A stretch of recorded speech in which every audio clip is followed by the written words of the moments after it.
أعوذ بالله من الشيطان الرجيم.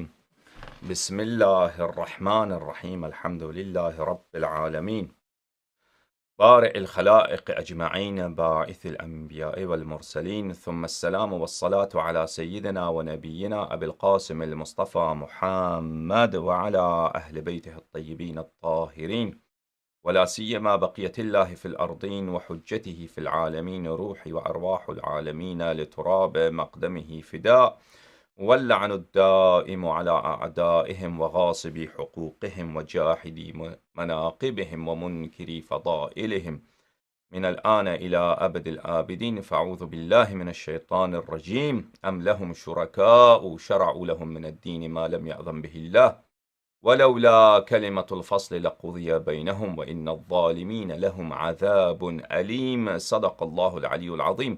اللهم صل على محمد وآل محمد. اللهم لعن أول ظالم ظلم حق محمد وآل محمد وآخر تابع له على ذلك. اللهم لعن العصابة التي جاهدت الحسين وشايعت وبايعت وتابعت على قتله.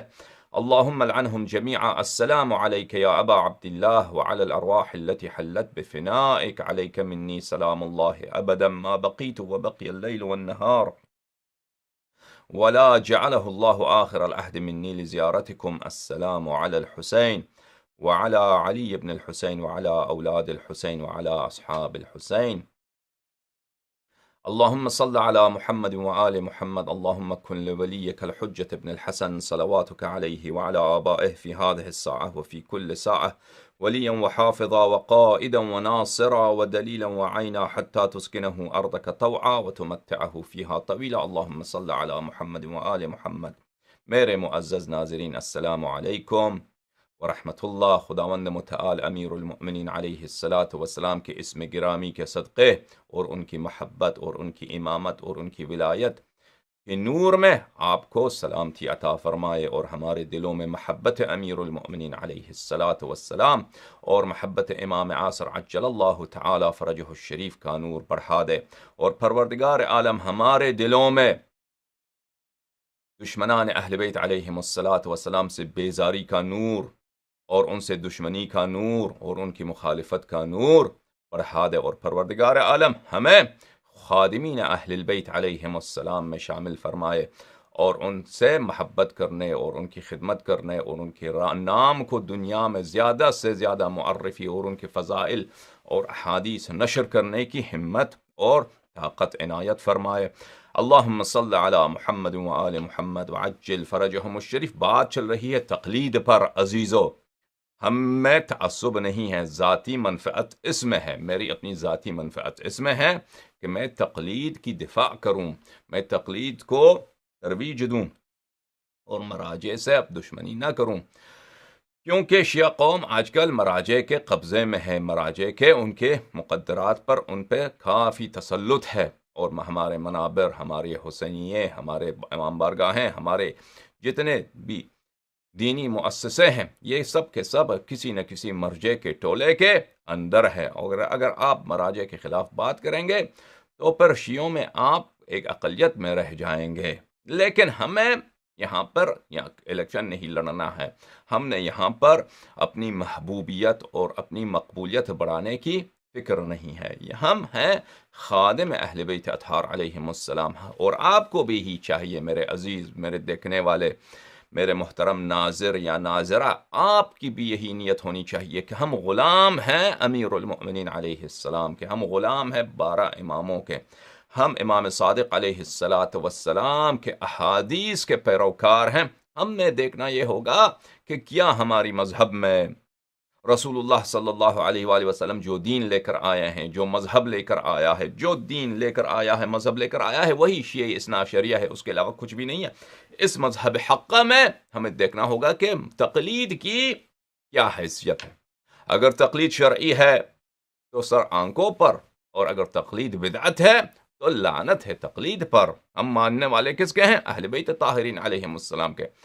ہمیں شیعہ کا نام ہی یہی ہے کہ اپنی ذاتی مفادات کو آپ چھوڑ دیں، تعصبات کو چھوڑ دیں، ذاتی امیال کو چھوڑ دیں، شہوات کو چھوڑ دیں، خاندانی دشمنی ہے یا دوستی ہو ان کو چھوڑ دیں، آپ خدا کے لیے محبت کریں اور خدا کے لیے بغض کریں۔ ہم خدا کے لیے محبت کرتے ہیں کن سے؟ اہل بیت طاہرین علیہم السلام سے۔ اللہ تعالیٰ کی مرضی کے لیے، اللہ تعالیٰ کی رضا کے لیے دشمنی کرتے ہیں کن سے؟ جنہوں نے ظلم کیا ہے اہل بیت اطہار علیہم السلام پر۔ ہمارے لیے ایک ہی معیار ہے حق و باطل کا، ایک ہی فاروق اعظم ہے، ایک ہی فرقان حق و باطل ہے۔ وہ کون ہے؟ وہ ائمہ معصومین علیہم السلام، وہ خلفاء حقیقی ہیں، خلفاء واقعی ہیں رسول اللہ صلی اللہ علیہ وسلم کے۔ تو یہ مقدمہ آپ کے لیے واضح ہے، آپ کو نصیحت کرنے کی کیا ضرورت، لیکن ضرورت بہت ہے، کیونکہ اکثر لوگ بات کو نہیں مانتے۔ لیکن اپنے دلوں میں دیکھنا چاہیے کہ تعصب کو چھوڑ دیں، 5 منٹ 10 منٹ 20 منٹ کے لیے تعصب چھوڑ دیں کہ واقعا تقلید کی حقیقت کیا ہے۔ ہم عمری حضرات سے بات کرتے ہیں تو ان سے بھی یہی استدعا ہوتی ہے کہ آپ بھائی 10 منٹ کے لیے ہماری بات سنو، 15 منٹ کے لیے ہماری بات سنو، آؤ یہ دیکھتے ہیں کہ ابو بکر کی کیا حیثیت ہے اسلام میں، اس کی کیا خدمت ہے اسلام میں، اس کی کیا صحابیت ہے اسلام میں، اس میں ایمان، اسلام، تقوی، زہد، علم، فقاہت، اس سے اس کا کیا سہم ہے۔ اس کو اب تعصب چھوڑ کر آگے دلائل کو دیکھیے، عمر کی یہی بات کریں، عثمان کی یہی بات کریں۔ دیکھیں نا حضرات، سب مصیبت جو اسلام میں ہے یہی ہے کہ ہم نے تعصب کے غلام بن کر حق کو نظر انداز کر دیا ہے، اور حق بات سننے کی گوارا بھی نہیں، ہمیں حق بات سننے کا تحمل بھی نہیں ہے، کیونکہ تعصب اتنا ہے۔ لیکن تعصب کو چھوڑنا چاہیے اور دیکھنا چاہیے کہ حقیقت کیا ہے عزیزو۔ اور جو ہمارے دوست یہاں پہ بیٹھے ہیں جو تقلید کو نہیں مانتے، ان سے بھی میری یہی گزارش ہے کہ آپ بھی اس اپنے تعصب کو چھوڑیے، تعصب کو چھوڑیے۔ دیکھتے ہیں دلیل میں، اگر تقلید ثابت ہوا تو سر آنکھوں پر۔ دنیا میں ایک دفعہ رہنا، زیادہ تو نہیں رہنا، اس ایک دفعہ رہنے کو ہم تعصب کی فدا نہیں کریں گے، ایک دفعہ زندگی کو صرف کریں گے، اس کے ہر لمحے یہی خواہش ہونی چاہیے، ہر لمحہ اس کا صرف ہونا چاہیے صراط اہل بیت طاہرین علیہم السلام پر، قرآن کے راستے پر، سنت رسول اللہ اور سنت اہل بیت اطہار صلوات اللہ علیہم اجمعین کے راستے پر، ان کی مرضی کے مطابق۔ تو یہ کوشش ہونی چاہیے۔ تقلید کی پہلی دلیل، تقلید کے سب سے اہم دلیل، تقلید کا جو سب سے پرنسپل عمدہ دلیل ہے وہ کیا ہے؟ وہ ان کے پاس عقلی دلیل ہے، سیرہ عقلاء۔ سیرہ عقلاء کا اعتماد 3 باتوں پر ہے عزیزو، اور یہ 3 باتیں غلط ہیں، 3 باتیں سیرہ عقلاء جو تقلید، ہم عقل کے خلاف بات نہیں کرتے عزیزو، وہ کوئی دنیا میں کوئی عاقل ہی نہیں ہے جو عقل کو رد کرے، سمجھ میں وہ تو پاگل ہے۔ آپ میری باتوں کا یہ مفہوم نہ لیں کہ میں عقل کو نہیں مانتا، یہ میں عقلاء کو نہیں مانتا، یہ کوئی بات بھی عزیزو، ہم عقل کو مانتے ہیں، لیکن یہ بات یہ ہے کہ عقل کی روح سے یہ آپ کی بات نہیں ثابت ہوتی، آپ کی بات غیر عاقلانہ ہے، آپ کی بات سیرہ عقلاء کے خلاف ہے، نہ یہ کہ ہم عقل کے خلاف ہوں یا ہم عقلاء کے خلاف ہوں۔ سمجھ میں آ رہی بات آپ کو؟ عقلی دلیل جو ہے، غیر لفظی دلیل جو ہے، سیرہ عقلاء پر مبتنی جو دلیل ہے، 3 باتوں پر ہیں۔ ایک بات یہ ہے کہ آپ حدیث کو نہیں سمجھ سکتے، عوام لوگ حدیث کو نہیں سمجھ سکتے، یہ ایک بہت بڑا جھوٹ ہے، ایک بہت بڑا فراڈ ہے، ایک بہت بڑی حماقت ہے، ایک بہت بڑا ظلم ہے اہل بیت اطہار علیہم السلام پر، مذہب حق پر اور شیعیوں پر۔ اس کے متعلق ہم آگے جا کر مزید بات کریں گے، اس کو بھی نہیں چڑھتے۔ دوسری بات یہ ہے کہ سیرہ عقلاء یہ ہے کہ وہ ہمیشہ جاہل عالم سے رجوع کرتا ہے، اور تقلید اسی کا نام ہے۔ پچھلی دروس میں میں نے تفصیل کے ساتھ اس بات کو تشریح دی ہے، دوبارہ اس کو نہیں دہرائیں گے۔ اس کا یہ بھی ایک فراڈ ہے، یہ بھی ایک ظلم ہے، یہ بھی ایک جھوٹ ہے۔ کیوں؟ کیونکہ تقلید اس کا نام نہیں ہے کہ جاہل عالم سے رجوع کرے، تقلید اس بات کا نام ہے کہ جاہل عالم سے رجوع کرے اور عالم کی بات بلا دلیل قبول کرے، بلا دلیل قبول کرے۔ اور کسی کی بات بلا دلیل قبول کرنا یہ عین حماقت ہے، یہ سیرہ عقلاء کے خلاف ہے، یہ عقل کے خلاف ہے۔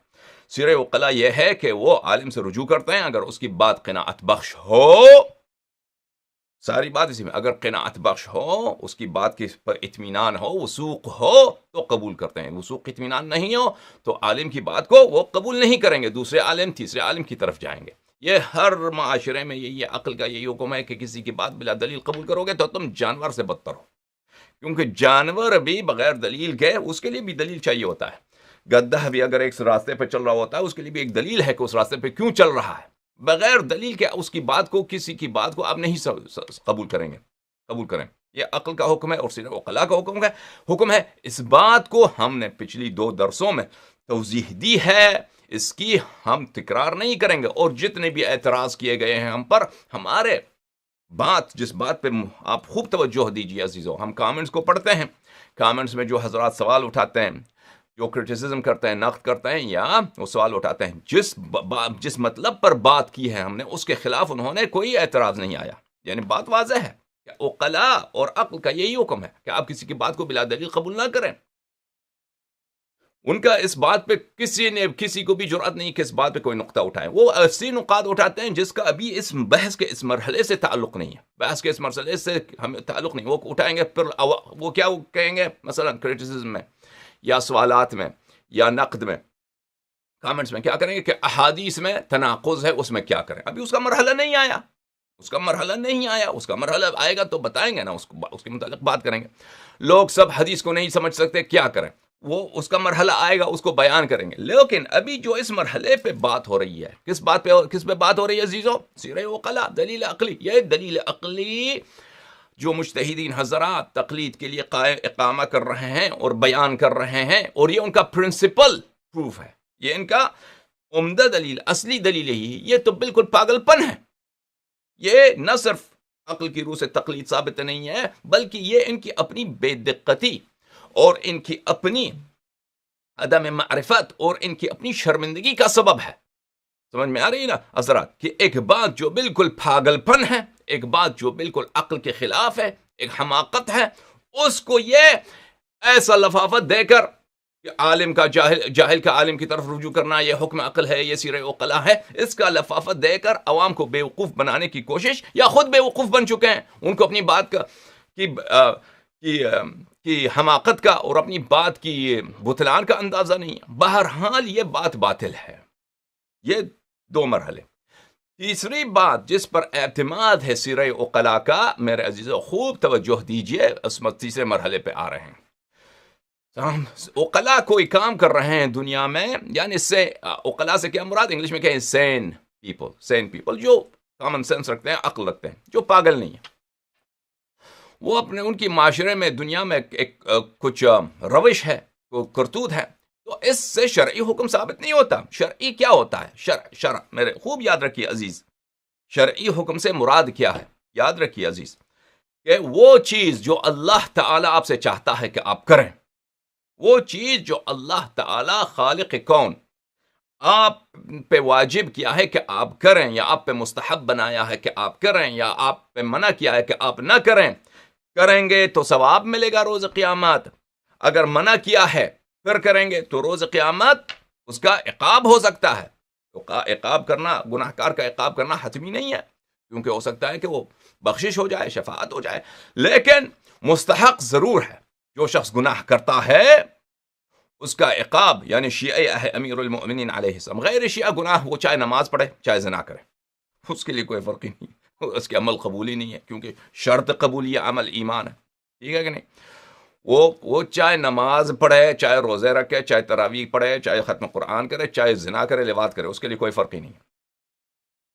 شیعہ اہل بیت علیہم السلام کے متعلق بات کر رہا ہوں کہ اگر شیعہ کوئی گناہ کرتا ہے تو اس کے لیے کوئی 100% نہیں ہے کہ حتماً اس کو اس گناہ کا عذاب میں ملے گا، کیونکہ ہو سکتا ہے کہ اس کی توبہ قبول ہو جائے، ہو سکتا ہے کہ اہل بیت علیہم السلام، امید بھی یہی ہے، وعدہ بھی یہی ہے کہ شیعہ امیر المؤمنین علیہ السلام کی وہ کیا کریں گے؟ شفاعت کریں گے. لیکن ایک بات ضروری ہے کہ جو شخص حرام بجا لاتا ہے استحقاق گناہ کا، وہ 100% اس کے متعلق ہے کہ وہ مستحق ہے استحقاق عذاب، وہ مستحق ہے عذاب کا. کہ اگر اہل بیت علیہ السلام کسی طرح سے شفاعت نہ کریں، یا وہ اس کو جہنم جانے کے بعد اس کی شفاعت کریں، کہ پہلے جا کے وہ خوب وہاں پہ عذاب ہو جائے، اس کی 10 سال 20 سال 50 سال 5000 سال 10,000 سال 50,000 سال 100,000 سال وہ جہنم میں خوب جل سے پھر شفاعت کریں، یا اس کی گناہ اتنی ہے کہ وہ شفاعت ہی سے محروم. ختم بات. سمجھ میں آ رہی نا؟ لیکن بہرحال وہ مستحق گناہ ہے، مستحق عذاب ہے. تو مراد یہ ہے عزیزو، سمجھ میں آ رہی ہے؟ شرعی حکم، یہ مسئلہ شرعی، یہ حلال ہے، یہ حرام ہے، یہ واجب ہے.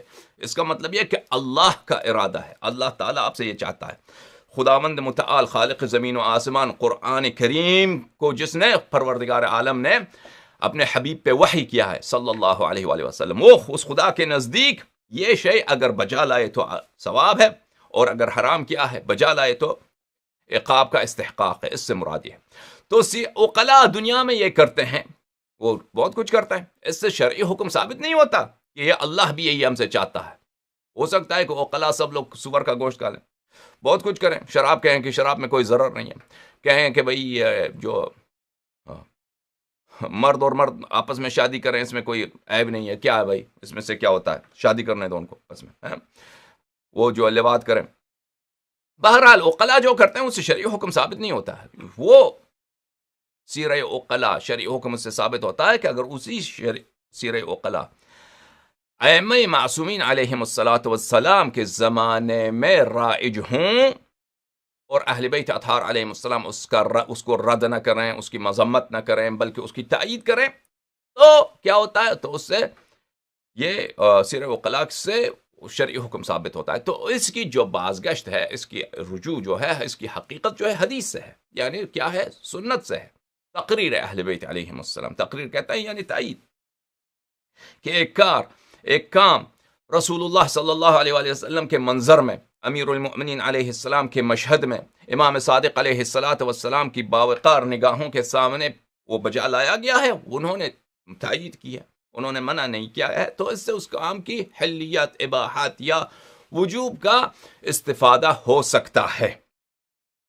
تو عزیزو، سیرہ عقلاء کا تیسرا مرحلہ یہ ہے، مجتہدین کا یہ ادعا ہے، تقلید کی پرچار کرنے والوں کا یہ ادعا ہے کہ تقلید تو ائمہ طاہرین علیہ السلام کے زمانے میں ہوا کرتی تھی، یعنی جاہل کا عالم سے رجوع کرنا، عالم کا بیان کرنا اور جاہل کا اس سے سیکھنا اور اس کے بیان کے مطابق عمل کرنا، یہ تو ائمہ طاہرین علیہ السلام کے زمانے میں اس کا ہونا یہ تو قطعی بات ہے، اور ائمہ طاہرین علیہ السلام نے اس کی منع نہیں کی ہے بلکہ اس کی تائید کی ہے، لذا سیرہ عقلاء کا آخری جو مرحلہ ہے وہ یہی ہے۔ سیرہ عقلاء کا آخری مرحلہ کیا ہے کہ تقلید ائمہ اطہار علیہ السلام کے زمانے میں ہے، لذا یہ ثابت ہے۔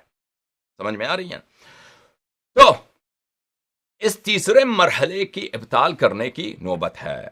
تیسرے مرحلے کی سیرہ عقلاء کے جو کہ استدلال کا تیسرا مرحلہ ہے، اس کی ابطال کرنے کا وقت اور اس کو رد کرنے کا وقت آیا ہے۔ میرے عزیزو، تیسرے مرحلے کے ابطال کے سے پہلے اور اس کو رد کرنے سے پہلے آپ کی خدمت میں ایک بات بتانا ضروری سمجھتا ہوں کہ آگے جا کر سیرہ عقلاء کے بعد ان کے جماعت مجتہدین کے ادعا کے مطابق تقلید کے اس بات کے لیے ان کے پاس اور بھی دلائل ہیں، ان کے پاس ان کے اتباع کے مطابق، جیسے جماعت عمریہ کے پاس عمر کی خلافت یا ابو بکر کی خلافت کو ثابت کرنے کے لیے انہوں نے کچھ باتیں ہیں ان کے پاس، اب سچ ہیں جھوٹ ہے وہ الگ بات ہے، ان کے پاس کچھ باتیں ہیں۔ اسی طرح مجتہدین اور مراجع کے نزدیک اور ہمارے حوزہ کہہ دو، علمیہ کو چھوڑ دو، علمیہ شاید اس میں کچھ تسامح ہے، ہمارے حوزوں میں پڑھنے والوں کے پاس ان کے نزدیک کچھ دلائل ہیں سیرہ عقلاء کے بعد۔ ان میں سے ایک دلیل یہ ہے، ان میں سے ایک مستقل دلیل یہ ہے کہ ائمہ طاہرین علیہ السلام کے زمانے میں کیا ہے، ائمہ اطہار علیہ السلام ارجاع دیتے تھے، امر کرتے تھے شیعوں کو کہ رجوع کرو، کن سے؟ مفتیوں سے۔ شیعہ اصحاب ائمہ علیہ السلام میں مجتہدین تھے جو اجتہاد کرتے تھے، فتوے دیتے تھے، فتوے برساتے تھے، تو ائمہ اطہار علیہ السلام شیعوں کو کہتے تھے جاؤ ان کی کیا کرو، تقلید کرو۔ تو یہ دلیل ایک مستقل دلیل کے طور پر بھی پیش کرتے ہیں جماعت مجتہدین، یعنی اس دلیل کا ایک حصہ سیرہ عقلاء کا جزو ہے، اور یہی دلیل بعد میں مستقل دلیل کے طور پر احادیث کی روح سے وہ آپ کے سامنے پیش کریں گے، جب باری آئے گی تو اس کے پیش کریں گے، وہ بات کریں گے۔ وہ کیا ہے کہ ائمہ اطہار علیہ السلام اپنے زمانے میں شیعوں کو ارجاع دیتے تھے، یعنی امر کرتے تھے کہ رجوع کرو، کن سے رجوع کریں؟ مفتیوں سے۔ کن مفتیوں سے؟ شیعہ مفتیوں سے۔ شیعہ اصحاب ائمہ علیہ السلام میں ایسے لوگ تھے جو مجتہد تھے، اجتہاد کرتے تھے اور وہ اپنی رائے کا اظہار کرتے تھے، اور ائمہ طاہرین علیہ السلام شیعوں کو امر کرتے تھے کہ ان سے رجوع کرو اور ان کی اتباع کرو۔ تو یہ ایک بذات خود بھی ایک دلیل ہے، اور ہم جو رد ابھی پیش کرنے والے ہیں سیرہ عقلاء کے استدلال کہ تیسرے مرحلے کے رد کے طور پر یہ اس دلیل کی بھی رد ہے، اس دلیل کی بھی رد ہے جو مجتہدین حضرات پیش کرتے ہیں کہ کیا کہ ائمہ طاہرین علیہ السلام نے ارجاء دیا ہے، امر کیا ہے کہ رجوع کرو مفتیوں سے، اس کا بھی رد ہے۔ لیکن جب وہ رد بتائیں گے تو اس وقت اس دلیل کو اور اس کے رد کو زیادہ واضح طور پر بیان کریں گے۔ سمجھ میں آ رہی نا؟ تو اب کیا یہ حقیقت ہے؟ یہ تو بہت بڑا ادعا ہے۔ کیا ادعا ہے؟ کہ ائمہ اطہار علیہ السلام کے زمانے میں اجتہاد تھی، تقلید تھا، تقلید ہوا کرتی تھی، لوگ تقلید کرتے تھے کس کی؟ مجتہدین کے، پس مرجعیت ائمہ طاہرین علیہ السلام کے زمانے میں تھا۔ تو کیا ایک حقیقت ہے یا جھوٹ ہے؟ جواب کیا ہے عزیزو؟ جواب یہ ہے کہ ایک بہت بڑا جھوٹ ہے، بہت بڑا فریب، بہت بڑا جھوٹ، بہت ہی بڑی دین میں بدعت، ادعائے باطل، اور وہ اس کا اساس بھی کیا ہے؟ مجتہدین کی بے وقوفی، مجتہدین کی بے وقوفی۔ وہ کیا کہتے ہیں؟ کہتے ہیں ائمہ طاہرین علیہ السلام کے زمانے میں کیا تھا؟ رجوع الجاہل الی العالم تھا، اور تقلید اسی کا نام ہے۔ تو ان کی بے وقوفی ہے، رجوع الجاہل الی العالم ہے، درست ہے، لیکن اس زمانے میں تقلید نہیں تھا، تقلید نہیں تھا۔ اور اس بات کا اعتراف کس نے کیا ہے؟ اکابر مجتہدین نے اپنے کتب میں مکرر طور پر کیا ہے، مکرر طور پہ، کہ ائمہ طاہرین علیہ السلام کے زمانے میں نہ اجتہاد ہوا کرتی تھی، نہ تقلید، نہ اجتہاد تھی، نہ تقلید تھی۔ اور شیعہ کس طرح عمل کرتے تھے؟ شیعہ احادیث پہ عمل کرتے تھے، اور جو لوگوں کو احادیث سناتے تھے، روات احادیث تھے، وہ مجتہد نہیں تھے، وہ ان میں سے کوئی بھی مجتہد نہیں تھا۔ وہ کیا کرتے تھے؟ وہ حدیث بیان کرتے تھے، روایت بیان کرتے تھے لوگوں کو، اور شیعہ حدیث پہ عمل کرتے تھے۔ بس رجوع الجاہل الی العالم تھا، رجوع الجاہل الی العالم صحیح، لیکن نہ اجتہاد تھا، نہ تقلید تھا، اور بدعت اسی کو کہتے ہیں۔ ایک بات جو رسول اللہ صلی اللہ علیہ وآلہ وسلم نے اس کا حکم نہیں دیا ہے، اس کے زمانے میں نہیں تھا، ائمہ طاہرین علیہ السلام کے زمانے میں نہیں تھا، شیعہ اس پہ عمل نہیں کرتے تھے۔ بعد میں یہ لوگ جماعت مخالفین سے، ابو بکر و عمر کے ماننے والوں سے سیکھ کر ہمارے مذہب میں انہوں نے اس کو آہستہ آہستہ داخل کر دیا، اور اس کی رواج ہو گئی، اور یہ بڑھتا گیا، اور یہاں تک کہ اب شیعہ حضرات بہت سارے ہیں، بلکہ اکثریت یہی ہے کہ ان کو حدیث سے کوئی کام ہی نہیں ہے۔ وہ کہتے ہیں کہ مرجع کیا کہتا ہے، مرجع کیا کہتا ہے، مرجع کہتا ہے تو کرو تو کرتا ہے، نہیں منع کرتا ہے تو نہیں کرتا ہے، اس سے کام ہی نہیں ہے کہ امام صادق علیہ السلام کا اس مسئلے میں کوئی فرمان ہے، امام رضا علیہ السلام کا اس مسئلے میں کوئی فرمان ہے یا فرمان نہیں ہے۔ تو عزیزو، ہم آپ کو دکھاتے ہیں مجتہدین کے اعترافات، اکابر مجتہدین جو تحقیق میں اس کی نہایت قلے پر، اس کے اوج پر ہیں، جو آج کل کے مراجع تو ان کے مقابلے میں گنتی میں بھی نہیں آتے۔ ایسے مجتہدین کے ہم اعترافات آپ کو دکھائیں گے، اور ان کے بیانات آپ کو دکھائیں گے کہ ائمہ اطہار علیہ السلام کے زمانے میں نہ اجتہاد تھی، نہ تقلید، عمل کس پہ ہے؟ حدیث پر۔ اور اس سے بہت ساری باتوں کا اس بات ہو جاتا ہے عزیزوں۔ پہلی بات یہ کہ سیرہ عقلا سیرہ حماقت ہے، وہ تو ہم نے آپ کو بتا دیا کہ عقل کا حکم یہ نہیں ہے کہ جو مولوی جو کچھ کہہ دے دلیل سے اس کی بات پہ اطمینان بھی نہ ہو تو پھر بھی عمل کرو، یہ کوئی سیرہ عقلا نہیں، یہ عقل کے خلاف ہے۔ پہلی بات تو یہ ہے۔ اور پھر آپ کو جب یہ بتائیں گے کہ اجتہاد کی حقیقت کیا ہے، اجتہاد اس بات کا نام ہے کہ بہت دفعہ، نہ ہر دفعہ، بہت دفعہ یہ اپنی جیب سے، اپنی نفس سے، اپنی رائے سے، اپنی عقل سے حکم بناتے ہیں، اس کو وہ کہتے ہیں یہ حلال ہے، یہ حرام ہے، حالانکہ اس کے نہ کوئی حدیث ہے، نہ کوئی روایت ہے۔ یہ خمینی کے کتب میں، خوئی کے کتب میں مثلا اتنے احکام ہیں الا ماشاء اللہ کہ اس کی نہ کوئی حدیث ہے، نہ کوئی روایت ہے۔ مجتہدین نے اپنے جو ہاتھ بنایا۔ جب یہ پتہ چلتا ہے کہ یہ تو ایسے لوگ ہیں کہ ان کو یہ خود ایسے عمر کے دام میں یہ پھنسے ہوئے ہیں، ابو حنیفہ اور مالک ابن انس کے دام میں پھنسے ہوئے ہیں، اور شافعی کے دام میں پھنسے ہوئے ہیں، کہ یہ تو بیچارے اتنے جاہل ہیں کہ ان کو کہ یہ شریعت میں حکم داخل کرتے ہیں، اور اس کی حرمت کا بھی ان کو اندازہ اور فکر نہیں ہے، اور تنبہ نہیں ہے۔ پھر تو ان کی کسی بات پہ کسی بھی مسلمان کو، کسی بھی شیعہ امیر المؤمنین علیہ السلام کو، کسی بھی مجتہد کی بات پہ کبھی اطمینان نہیں ہونی چاہیے۔ اور ہم غلام ہیں کس کے؟ ائمہ طاہرین علیہ السلام نے۔ رسول اللہ صلی اللہ علیہ وآلہ وسلم مرتے ہوئے کہ انہوں نے کیا فرمایا؟ انی تارک فیکم ما ان تمسکتم به لم تضلوا بعدی ابدا، میں تمہارے درمیان وہ چھوڑ کے جا رہا ہوں کہ جب تک ان کو تھامے رکھو تو کبھی گمراہ نہ ہو جاؤ، کبھی، جب تک ان کو تھامے رکھو۔ مجتہدین کو بتایا، تم مجھے بتاؤ نا، تم مجھے بتاؤ مجتہدین کے شہدائیوں، وہاں پہ رسول اللہ صلی اللہ علیہ وسلم مجتہدین کا نام لیا نہیں، کن کا نام لیا؟ ہاں، انی تارک فیکم ما ان تمسکتم به لن تضلوا بعدی، کتاب اللہ و عترت اہل بیتی، کتاب اللہ اور میرے عترت طاہرہ، میری عترت ہادیہ، اہل بیت معصومین طاہرین مطہرین علیہم الصلاۃ والسلام، ان کے اتباع کرو۔ کسی کی اتباع کرو گے تو کیسے اتباع کرو گے؟ اب آپ سے کہیں گے کہ آپ عمران خان کے ماننے والے، عمران خان کی سپورٹر ہیں، عمران خان کی بات کی تعمیل کرتے ہیں، تو کیسی تعمیل کریں گے؟ تو دیکھیں گے کہ عمران خان کیا بولتا ہے۔ وہ بولتا کیا ہے کہ یہ کرو، کس کو ووٹ دو، کیا کرو، کیا کہاں پہ جلسہ کرو، کہاں پہ جلسہ نہ کرو، تو اس کی بات کی تعمیل کریں گے، ہے کہ نہیں؟ یہ تو واضح بات ہے۔ اللہ تعالیٰ نے فرمایا کہ میرے رسول کی اتباع کرو صلی اللہ علیہ وآلہ وسلم، میرے حبیب کی اتباع کرو، اس کی طاعت کرو، تو اس کا مطلب کیا ہے؟ تمہیں دیکھنا ہوگا کہ وہ کیا فرماتے کیا، یہ تو واضح بات ہے۔ اردو زبان میں، ہندی زبان میں، فارسی زبان میں، چینی زبان میں، انگلش میں، اگر آپ سے کسی نے کہا کہ کسی کی بات سنو، اس کی طاعت کرو، اس کی فرمان برداری کرو، تو اس کا مطلب کیا ہے؟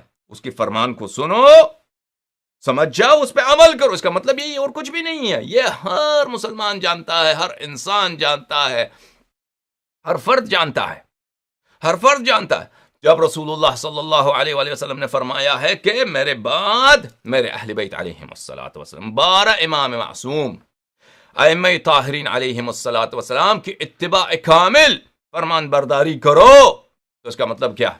ان کی احادیث پہ عمل کرو، اور کچھ بھی نہیں ہے۔ تو عزیزو، ایک طرف سے جب مجتہدین کا اعتراف آتا ہے کہ رسول اللہ صلی اللہ علیہ وآلہ وسلم کے زمانے میں، ائمہ اطہار علیہم الصلاۃ والسلام کے زمانے میں، 12ویں امام علیہ الصلاۃ والسلام کے غیبت صغریٰ، غیبت کبریٰ کے شروع تک کوئی شخص بھی نہ اجتہاد کرتا تھا شیعوں میں، نہ تقلید، سب عمل کس پہ تھا؟ احادیث اہل بیت علیہم السلام پر۔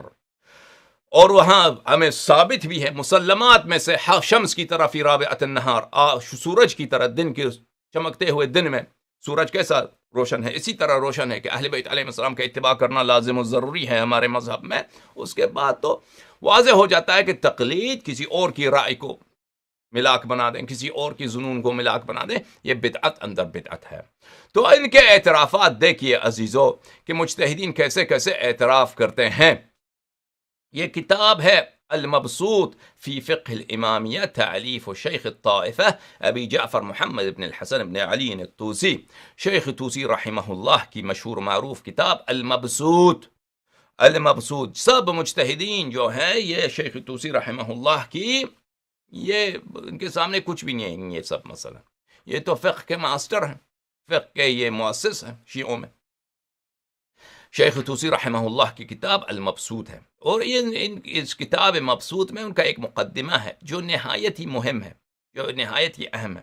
اور شیخ طوسی ایسی کوئی شخصیت نہیں ہے کہ وہ جھوٹ لکھ دیں، بھائی وہ جھوٹ لکھنے والے نہیں ہیں، ان کو جھوٹ بولنے کی ضرورت نہیں ہے۔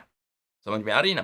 یہ اپنی کتاب میں کیا فرماتے ہیں، دیکھیے عزیزو، المبسوط فی فقہ الامامیہ، کتاب چھپی ہے المکتبۃ المرتضویہ میں، یہ جزء اول ہے اس کتاب کا، سنہ 460 تہران المطبعۃ الحیدریہ میں یہ کتاب چھپی ہے۔ یہ مقدمہ ہے شیخ طوسی رحمہ اللہ کی، مقدمہ ان کی کافی طویل ہے، میں اس کے کچھ الفاظ آپ کی خدمت میں پڑھتا ہوں۔ وہ توضیح دیتے ہیں کہ میں یہ کتاب مبسوط کیوں لکھ رہا ہوں، کیا کتاب مبسوط کیا ہے؟ یہ فروعات پر ہے، یعنی حلال و حرام پر ہے۔ یہ فرماتے ہیں، جو حصہ ہائی لائٹ ہوا ہے اس کو دیکھیے عزیزو، الحمد والثناء کے بعد، اما بعد فإنی لا ازال اسمع معاشر مخالفین من المتفقهة والمنتسبین الى علم الفروع یستحقرون فقہ اصحابنا الامامیہ ویستنظرونہ۔ میں ہمیشہ دیکھتا ہوں، یہ تو بغداد میں رہتے تھے نا یہ شیخ طوسی رحمہ اللہ، اور بغداد اس زمانے میں علم کا کیپٹل تھا، ہر لحاظ سے، سیاسی لحاظ سے، اقتصادی لحاظ سے، عسکری اور فوجی لحاظ سے، اور اسی طرح علمی لحاظ سے، دنیا کا، نہ صرف عالم اسلام کا بلکہ پوری دنیا کا اس زمانے میں بنی عباس کی جو خلافت تھی اس کا مرکز تھا بغداد۔ تو وہاں پہ ان وہاں پہ علماء تھے بغداد میں، فقہاء تھے بغداد میں، محدثین تھے بغداد میں، مفسرین تھے بغداد میں، ادباء، شعراء، مؤرخین، سب تھے کہاں پر؟ بغداد میں، بغداد میں، یہ بھی بغداد میں تھے۔ فرماتے ہیں کہ میں ہمیشہ سنتا آ رہا ہوں، ہمارے زمانے میں کافی ہے کہ جو لوگ فقہاء ہیں مخالفین میں سے، مخالفین میں عزیزوں مختلف قسم کے وہاں پہ مسالک موجود ہیں، وہ سب فقہ کے پیروکار نہیں ہیں۔ مخالف ہمارے مذہب کے مخالفین جو ہیں، یعنی ابو بکر عمر کے ماننے والے، عائشہ کے چاہنے والے، یہ ان کے میں اس زمانے میں بھی ان کے نزدیک بہت سارے مختلف فرقے تھے، اب بھی مختلف فرقے ہیں۔ تو ان میں سے اکثریت اس زمانے میں بھی آج بھی کس کے ہیں؟ فقہ کے ماننے والے، تقلید کرنے والے، مجتہدین کے ماننے والے۔ تو اس زمانے میں بھی ان کی یہی ہے کہ وہ ان کی اکثریت کس کی تھی؟ مجتہدین کے ماننے والے، مجتہدین کے پیروکار، اور ان کی اقلیت وہ نصوص کے پیروکار تھے، حدیث کے پیروکار، وہ اہل حدیث کہلاتے تھے، اور وہ خود کو اہل سنت کہتے تھے۔ اہل سنت ہمیں کون؟ اہل سنت کو کس کو بولتے تھے اس زمانے میں؟ اہل سنت جو تھے، جو اہل حدیث تھے، وہ اپنے آپ کو یعنی صرف احمد ابن حنبل کے ماننے والے، اور احمد ابن حنبل کی کوئی فقہ ہے نہیں نا، احمد ابن حنبل کی کیا ہے؟ وہ حدیث ہے، اور وہ حدیث کے ماننے والے اس کو کیا بولتے ہیں؟ اس کو بولتے تھے اہل سنت۔ اور جو اس کے مقابلے میں جو مجتہدین تھے، مثلا ابو حنیفہ کے پیروکار، یا مالک ابن انس کے پیروکار، یا شافعی کے پیروکار، وہ اپنے آپ کو اہل سنت بولتے تھے، اور جو محدثین تھے ان کو بولتے تھے یہ حشویہ۔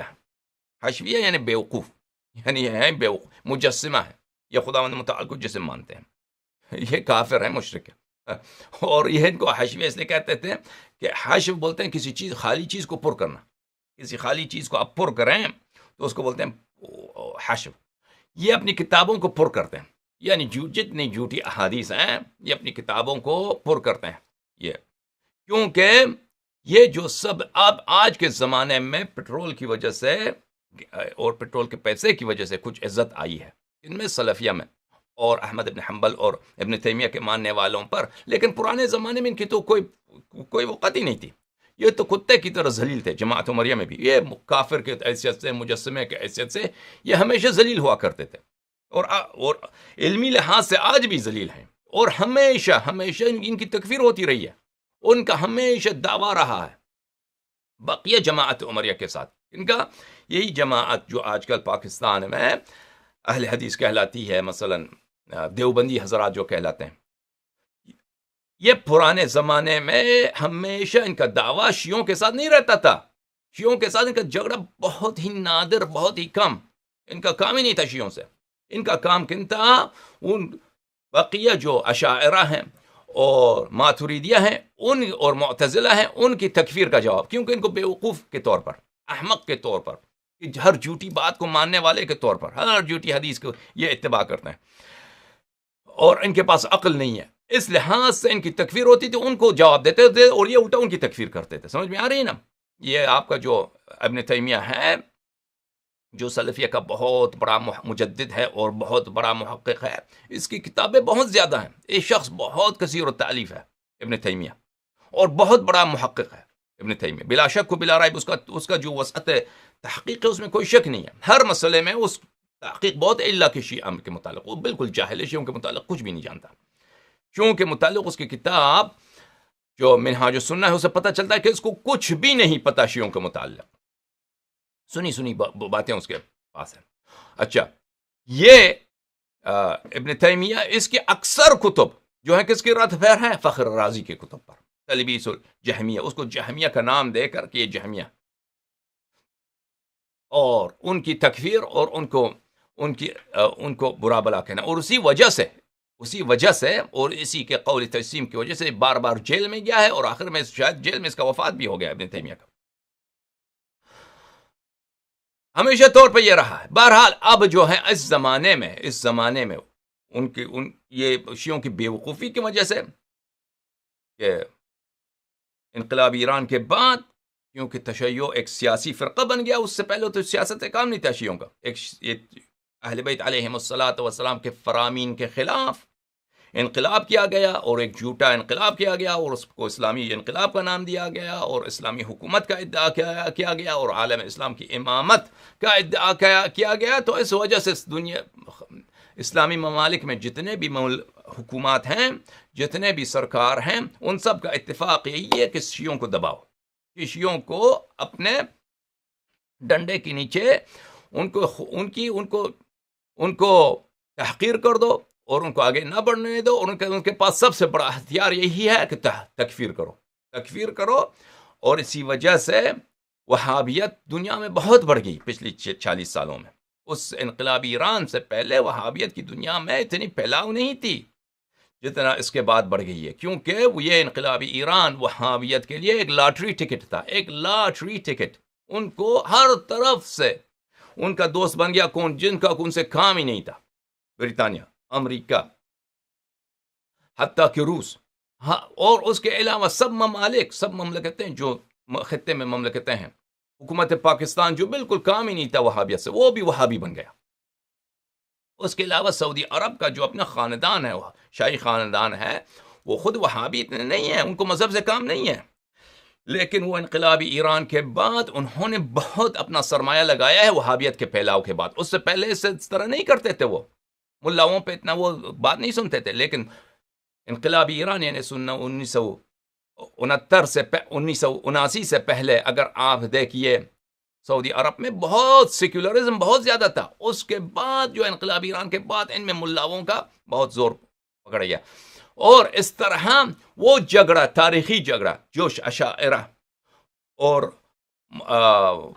وہابیت کے درمیان تھا، وہ تقریباً فراموش ہو چکا ہے. اب صرف علمی حلقوں میں اس کی بات ہے تھوڑی بہت اور اس کا اصل بات کس طرف پلٹ گیا ہے؟ شیعوں کی تکفیر کے لیے. اور اتنی جماعتیں بن گئی ہیں شیعوں کو قتل عام کرنے کے لیے دنیا بھر میں کہ اس کا کوئی حساب ہی نہیں ہے. اتنا بڑا فتنہ ہو گیا ہے، اور یہ شیعوں کی اپنی بے وقوفی کی وجہ سے، اپنی حماقت کی وجہ سے. تمہیں کیا کام کہ تم عالم اسلام کی امامت کی ادعا کرو، تاکہ اس امامت کی ادعا کی وجہ سے شیعہ جہاں جہاں بھی ہیں وہ ہدف بنے ہر ظلم کا، اور ہر حکومت شیعوں کو کی تکفیر کے لیے ان مولویوں کی وہ سپورٹ کریں اور ان کے لیے مدارس بنا دیں اور ان کے لیے ہتھیار فراہم کریں. الا ماشاءاللہ یہ بہت لمبی داستان ہے عزیزو، اس کو کسی اور وقت چھیڑتے ہیں. اصل بات کی طرف آتے ہیں کہ اس زمانے میں جماعت مخالفین میں مجتہدین کا بڑا اور جماعت اجتہاد اور اہل تقلید کا زور تھا. جو سلفی حضرات تھے، جو دیوبندی طرح کے لوگ تھے اس زمانے میں، ان کے اسلاف جو تھے، یہ مردود تھے جماعت عمریہ میں. تو شیخ توسی رحمہ اللہ کہتے ہیں، شیخ توسی کی وفات ہوئی تقریباً 480 کے لگ بھگ 480 ہجری میں، یعنی یہ 5ویں صدی کے نہایت میں کے عالم ہیں. یہ فرماتے ہیں کہ میں ہمیشہ سنتا آ رہا ہوں جماعت مخالفین کی جو اکثریت کے فرقے کے علماء ہیں، کون ہیں؟ مجتہدین. یہ ہمیشہ شیعوں پہ تانے لگاتے ہیں اور ہمیں وہ چھوٹا سمجھتے ہیں، ہمیں کم سمجھتے ہیں. کس لیے؟ کہتے ہیں ان کے پاس علم فروع نہیں ہے، ان کے پاس اجتہاد نہیں ہے. یہ اشیاء ہیں کس چیز کا نام؟ ان کے پاس اجتہاد. ہم اجتہاد تو ہمارے پاس ہے، شیعوں کے پاس اجتہاد نہیں ہے. وَيَنْسِبُونَهُمْ إِلَىٰ قِلَّةِ الْفُرُوعِ وَقِلَّةِ الْمَسَائِلِ. وہ شیعوں کو کہتے ہیں کہ شیعوں کے پاس فروعات، حلال و حرام میں فروعات بہت کم ہیں اور مسائل کم ہیں. وَيَقُولُونَ إِنَّهُمْ أَهْلُ حَشْوٍ وَمُنَاقَضَةٍ. یہ حشویہ کی طرح ہیں، یہ اہل حشو ہیں یا حشویہ ہیں.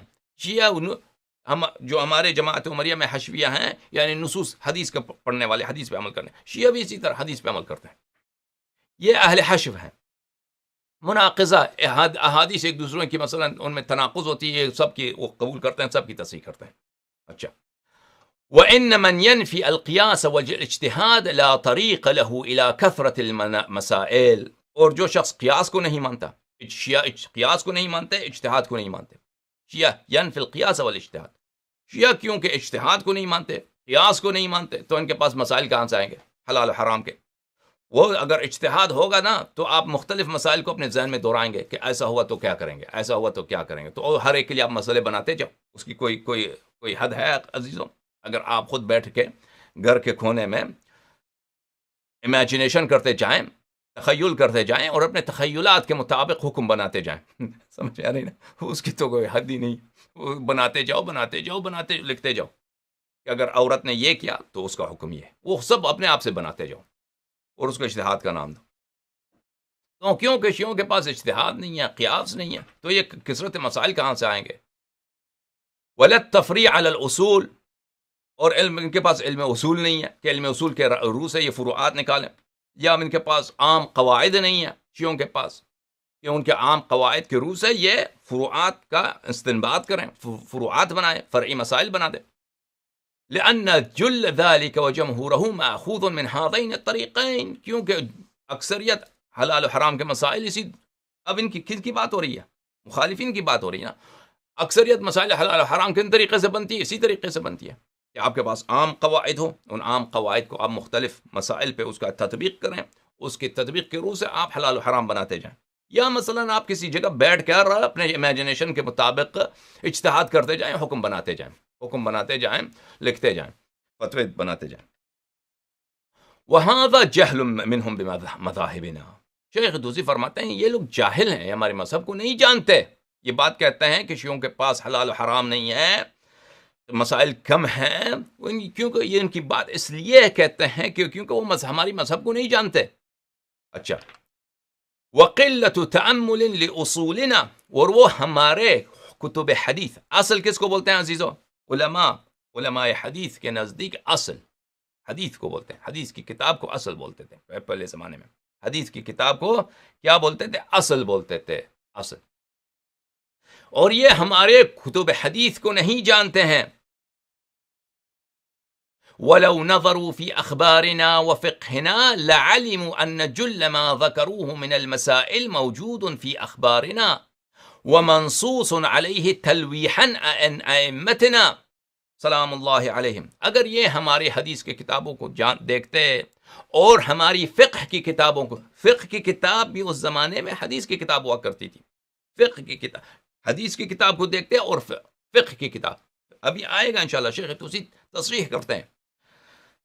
اس کے بعد ابھی جو بات میں کہہ رہا ہوں اس کی دلیل ابھی تھوڑی دیر بعد آئے گی کہ ہم اگر ہماری فقہ کی کتاب، اور فقہ کی کتاب بھی تھی حدیث کی کتاب، ہمارے احادیث جو حلال و حرام کے متعلق اس کو دیکھتے تو ان کو پتہ چل جاتا کہ یہ جو مسائل اس کا ذکر کر رہے ہیں کہ یہ شیعوں کے پاس نہیں، یہ سب ہمارے پاس موجود ہیں. ہمیں اجتہاد کی ضرورت نہیں ہے، کیونکہ یہ ائمہ طاہرین علیہم الصلوۃ والسلام کے نصوص موجود ہیں. اجتہاد وہ کریں، وہ اپنے جیب سے حکم بناتے جائیں، اپنے وہم گمان سے، جن کے پاس حدیث نہیں ہے. اپنا نام رکھا اہل سنت، حدیث ان کے پاس بہت کم ہے. سمجھ میں آ رہی نا؟ ائمہ طاہرین علیہم الصلوۃ والسلام کیونکہ ان کے نصوص منورہ موجود ہے تو ہمیں اور ان کو علم نہیں ہے کہ نصوص موجود ہیں، اس لیے ہمیں تانے دیتے ہیں کہ ان کے پاس فقہ نہیں ہے، ان کے پاس کثرت فروع نہیں ہے. یہ جو کہہ رہے ہیں کثرت فروع یہ خود بناتے جا رہے ہیں، ٹھیک ہے وہ ہمارے پاس نہیں ہے، لیکن وہی فروع ہمارے پاس حدیث کی صورت میں موجود ہے. الذين قولهم في الحجة يجري مجرى قول النبي صلی اللہ علیہ وآلہ وسلم. ائمہ طاہرین علیہم الصلوۃ والسلام کے احادیث موجود ہیں، تمام مسائل پر ہمارے پاس موجود ہیں، جن کی قول کا کیا منزلت ہے؟ وہی منزلت جو رسول اللہ صلی اللہ علیہ وسلم کی احادیث کی ہے، کوئی فرق ہی نہیں. چاہے رسول اللہ صلی اللہ علیہ وسلم فرمائیں، چاہے امام صادق صلوات اللہ علیہ فرمائیں، بات ایک ہی ہے، دونوں لسان اللہ ہیں، دونوں بلے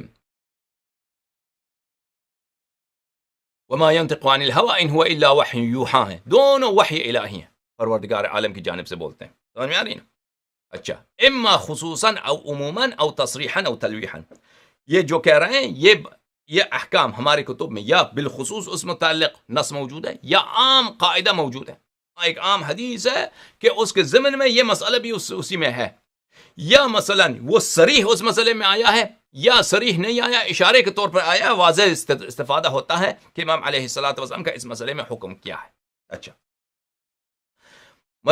مزید سنیے، شیخ طوسی رحمہ اللہ فرماتے ہیں وَكُنْتُ عَلَى قَدِيمِ الْوَقْتِ وَحَدِيثِي مَنْشُوقُ النَّفْسِ إِلَى عَمَلِ كِتَابٍ يَشْتَمِلُ عَلَى ذَلِكَ تَتَوَّقُ نَفْسِي إِلَيْهِ.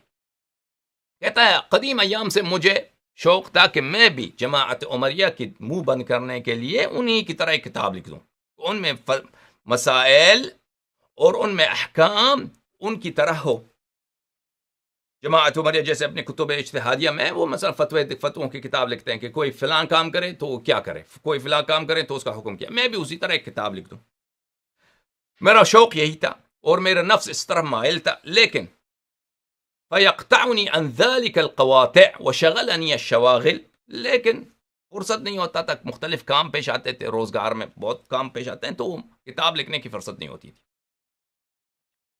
وَتَضْعَفُ نِيَّتِي فِيهِ وتضعف نيتي فيه قلة رغبة هذه الطائفة فيه, اور اس لیے مجھے شوق نہیں ہوتا تھا, میرا دل ٹوٹ جاتا تھا ایسے کتاب لکھنے سے, کیونکہ ہمارے شیعوں کی بھی اس میں کوئی دلچسپی نہیں ہے. ہمارے شیعے جو ہیں ان کی دلچسپی نہیں ہے کہ وہ فتووں پہ عمل کریں. میں فتووں لکھ دوں تو کس کے لیے لکھ دوں؟ فتووں کی کتاب لکھ دوں تو میں خود شیخ طائفہ ہوں, میں شیعوں کا سب سے بڑا عالم ہوں, میں لکھ دوں تو میرے اپنی جو جماعت ہے, میرے اپنا جو فرقہ ہے, میرے اپنے جو شیعہ حضرات ہیں, وہ خود فتوے پہ عمل کرنے کے لیے آمادہ نہیں ہے. وہ نہیں چاہتے کہ فتوے پہ عمل کریں. کیوں؟ وَتَرْكِ عِنَایَتِهِمْ بِهِ, وہ توجہ ہی نہیں دیتے فتوے کی طرف کہ کوئی میں فتوے کی کتاب لکھ دوں. ایک تو یہ ہے کہ مجھے شوق تو تھا کہ میں فتووں کی کتاب لکھ دوں, مختلف فروعات اس میں لکھ دوں. ایک تو یہ تھا کہ کام پیش آتے تھے, مختلف کام روزگار کے نہیں ہو سکتا تھا. دوسری بات یہ کہ میرا اپنا جو فرقہ ہے, میرے اپنے جو قوم ہے شیعہ حضرات, وہ تو ان کی کوئی توجہ ہی نہیں ہے, ان کی کوئی دلچسپی ہی نہیں ہے کہ وہ کیا فتوے کی کتاب پہ عمل کریں. لأنهم ألقوا الأخبار وما رووه من صريح الألفاظ صحيح الألفاظ حتى أن مسألة لو غير لفظها وعبر عن معناها بغير اللفظ المعتاد لهم لعجبوا منها وقصر فهمهم عنها. یہ ہمارے جو شیعہ ہیں, یہ ان کو شروع دن سے احادیث اس طرح سکھائی گئی ہے, یہ بچپن سے حدیث سیکھتے ہیں, جو مسائل پہ ان کا کام ہوتا ہے وہ حدیث اسی کو سیکھتے ہیں. ان کو حدیث سکھایا, وہ ان پڑھ بھی ہو تو اس کو حدیث سکھاتے ہیں. یہ حدیث سیکھتے ہیں اور وہ اسی الفاظ کے ساتھ, وہی الفاظ کے ساتھ اسی کو رٹا لگاتے ہیں, اسی پہ عمل کرتے ہیں. بات یہاں تک کہ اگر اسی حدیث کے الفاظ کو آپ تھوڑا آگے پیچھے کر دیں, مفہوم وہی ہو, پھر وہ گھبرا جاتے ہیں شیعہ حضرات. فتویٰ تو دور کی بات ہے کہ آپ حدیث کو چھوڑ دیں, فتویٰ لے کے آئیں. یہ تو بات یہاں تک ہے کہ یہ حدیث کو لیتے ہیں, اس کو رٹا لگاتے ہیں بچپن سے, اسی پہ عمل کرتے آ رہے ہیں. اسی حدیث کے الفاظ کو تھوڑا سا آگے پیچھے کر دیں تو وہ کیا کرتے ہیں, تو ان کو تعجب, وہ ڈر جاتے ہیں, تعجب کرتے ہیں, اور پھر ان کو سمجھ بھی نہیں آتی کہ ہم کیسے عمل کریں اس پہ. وہ ان کو صرف وہی جو سکھایا گیا بچپن سے حدیث, اسی پہ عمل کرتے آ رہے ہیں. سمجھ میں آ رہی نا؟ معاف کیجیے گا. اچھا,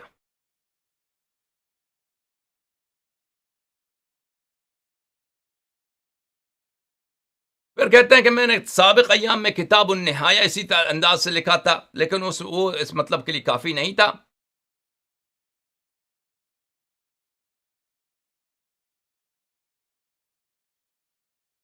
اور کتاب نہایہ میں میں حدیث کے الفاظ کو لے کے آیا ہوں, اور کتاب نہایہ میں نے الفاظ کو تبدیل نہیں کیا ہے تاکہ شیعہ لوگوں کو اس سے وحشت نہ ہو جائے.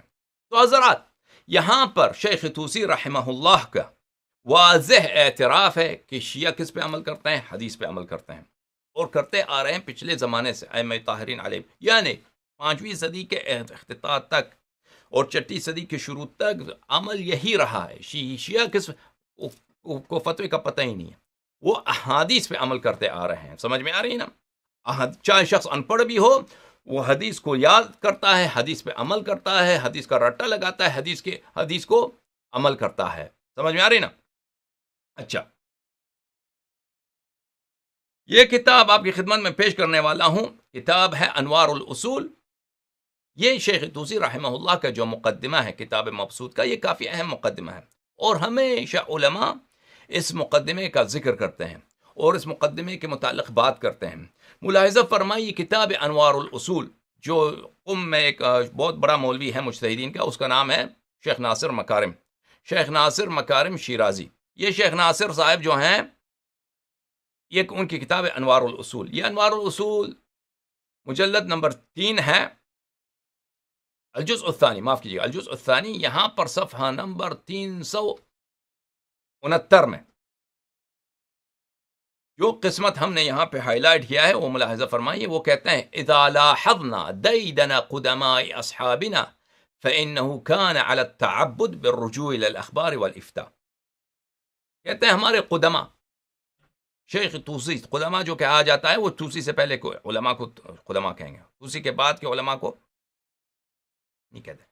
جو قدماء تھے ان کا دیدن کیا، دیدن کس کو بولتے ہیں؟ دیدن طریقہ کار. طریقہ کار کیا تھا علماء کا؟ وہ یہ تھا کان علی التعبد بالرجوع الى الاخبار، وہ متعبد تھے، یعنی اسی بات پہ ان کا اصرار تھا کہ اس پہ احادیث کی طرف رجوع کرو، احادیث پہ عمل کرو. والافتاء على وفق متون الروایات حتى كانوا معرضین عن النقل بالمعنى. اور وہ فتویٰ بھی دیتے تھے، فتویٰ یعنی مصطلح فتویٰ تو نہیں ہوگا نا، وہ فتویٰ بھی دیتے تھے تو اصل الفاظ حدیث بیان کرتے تھے. فتویٰ ان سے بھی مانگتے تھے کہ بھائی نماز کیسے پڑھنا فلاں کام، وہ حدیث ہی کو آپ کو سناتے تھے. یہاں تک کہ حتی كانوا معرضین عن النقل بالمعنى الا بمقدار ثبت جوازه في نقل الروایہ. وہ نقل بمعنی بھی نہیں کرتے تھے حدیث کو، اسی الفاظ کے ساتھ جو معصوم علیہ السلام نے فرمایا وہی لوگوں کو سناتے تھے. تو اس بات کو فتویٰ کہنا کہ آپ کسی سے مسئلہ پوچھیں تو وہ آپ کو حدیث سنائیں کہ رسول اللہ صلی اللہ علیہ وسلم نے یہ فرمایا ہے، اہل بیت طاہرین علیہ السلام نے یہ فرمایا ہے، اس طرح کرو، تو اس کو عزیز فتویٰ مصطلح تو نہیں ہے، یہ اجتہاد مصطلح بھی نہیں ہے، اجتہاد بھی نہیں ہے، فتویٰ بھی نہیں ہے مصطلح، بلکہ یہ نقل روایت ہے، نقل روایت ہے. لیکن یہ فتویٰ ہے کس لحاظ سے؟ لغوی لحاظ سے. لغت میں، عربی لغت میں فتویٰ کس کو کہتے ہیں؟ بیان کرنے کو، جواب دینے کو کہتے ہیں، جواب دینے کو، بیان کرنے کو، جواب دینے کو فتویٰ بولتے ہیں. اس لحاظ سے فتویٰ ہے، لیکن یہ کہ اجتہاد کا نتیجہ ہو، رائے ہو، ظن ہو، یہ اس کو نہیں کہتے، یہ نہیں ہے. کیونکہ نقل حدیث کرتے ہیں الفاظ کے ساتھ، نقل بمعنی بھی نہیں کرتے، مگر یہ میں اسی مقدار میں جس کی اجازت آئی ہے حدیث شریف میں، کس مقدار میں؟ وَيَشْهَدُ عَلَى هَذَا. ہاں میں نے کہا کہ جو شیخ توسی رحمہ اللہ کا جو تنقیح میں، جو مبسوط میں کیا ہے، مبسوط میں مقدمہ ہے، اس کی طرف اب کہتے ہیں میری بات کا دلیل کیا ہے، میری بات کی طرف شہادت دیتا ہے جو مبسوط کی کتاب میں شیخ توسی رحمہ اللہ کا مقدمہ ہے. شیخ توسی محمد بن الحسن الطوسی رحمہ اللہ کا جو مقدمہ ہے کتاب مبسوط میں، وہ اسی بات پہ گواہی دیتی، اسی بات کو ثابت کرتا ہے. الذي كانت لسيدنا الأستاذ البروجردي رحمه الله عنایت خاصة بها وكان يقول. اور ہمارے استاد مرحوم آیت اللہ حسین بروجردی رحمہ اللہ، حسین بروجردی جو تھے وہ تقریباً کیا عرض کریں 50 سال سے زیادہ ہو گئے اس کے وفات کو، 70 سال ہو گئے اس کے وفات کو.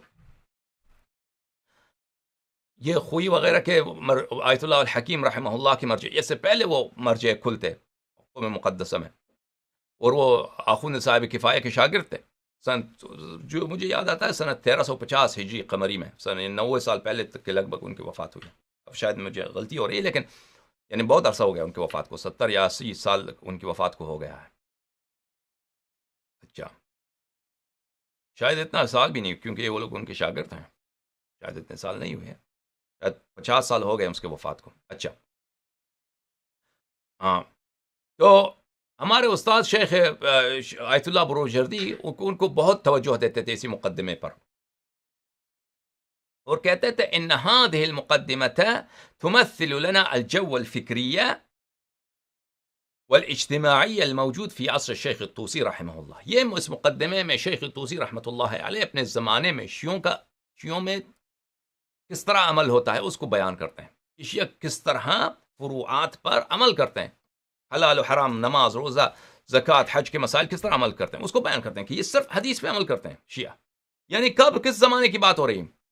5ویں صدی اور 6 صدی کے ابتدا کی بات ہو رہی ہے. اور لازمی بات ہے کہ اگر شیخ طوسی نے اس کے بعد فتوے کی کتاب لکھی تو شیعوں میں فتوے پہ عمل کرنا اسی کتاب کی وجہ سے فوراً تو شروع نہیں ہوا، صدیوں سال لگے کہ یہ سلسلہ اجتہاد کا اور تقلید کا رواج اس کا پا گیا. تو یہ سلسلہ جو تھا احادیث پہ عمل کرنا، یہ تو شیعوں کا اصل طریقہ کار ہی یہی تھا. ملاحظہ مزید فرمائیے.